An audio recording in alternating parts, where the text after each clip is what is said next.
नमस्कार दोस्तों, स्वागत करता हूं आप सभी का एक बार फिर से हमारे इस पावरफुल मोटिवेशन यूट्यूब चैनल पे।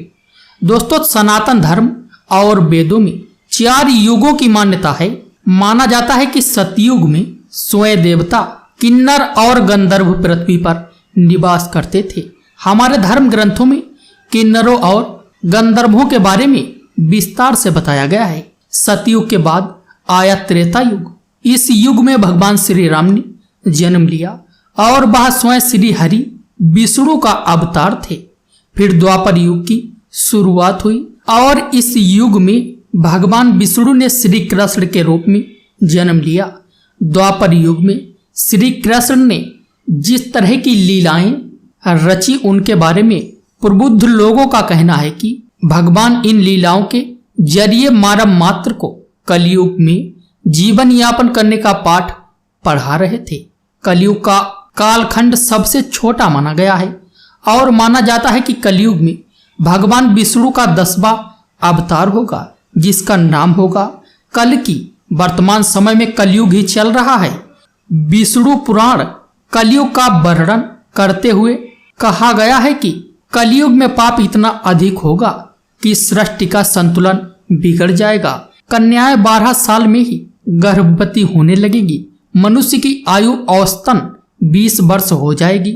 लोग जीवन भर की कमाई एक घर बनाने में लगा देंगे। इन सब के बावजूद जब पराशर ऋषि ने सभी देवताओं से पूछा कि सभी युगों में कौन सबसे बढ़िया है, तो ऋषि ने वेद व्यास जी के कथनों का जिक्र करते हुए समझाया कि सबसे उत्तम कलयुग है। आइए जाने व्यास जी ने विष्णु पुराण में क्यों कहा कि कलयुग को धन्य और सबसे उत्तम है। श्री वेद व्यास जी ने वेदों का वाचन किया और भगवान गणपति ने उनके अनुग्रह पर उन वचनों को लिखित रूप में प्रस्तुत किया। श्री वेद व्यास जी को ही वेदों का रचनाकार माना जाता है। वेद व्यास जी ने जुड़ी एक पौराणिक कथा के अनुसार वेद व्यास जी के सभी युगों में कलयुग को श्रेष्ठ युग कहा है। यह चौंकाने वाली बात जरूर है, क्योंकि कलयुग में तो सबसे अधिक पाप और अत्याचार होगा। वेदों और धार्मिक ग्रंथों में ऐसा कहा गया है। अगर ऐसा हो तो कलयुग सबसे श्रेष्ठ कैसे हुआ?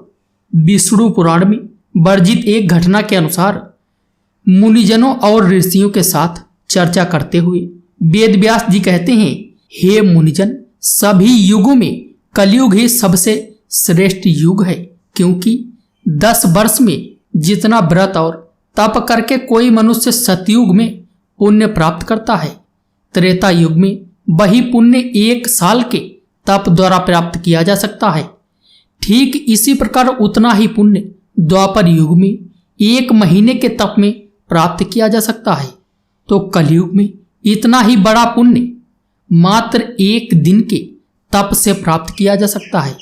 इस तरह व्रत और तप के फल की प्राप्ति के लिए कलयुग ही सबसे श्रेष्ठ युग और समय माना गया है। इसीलिए दोस्तों, कलयुग को शास्त्रों में सबसे अच्छा बताया गया है।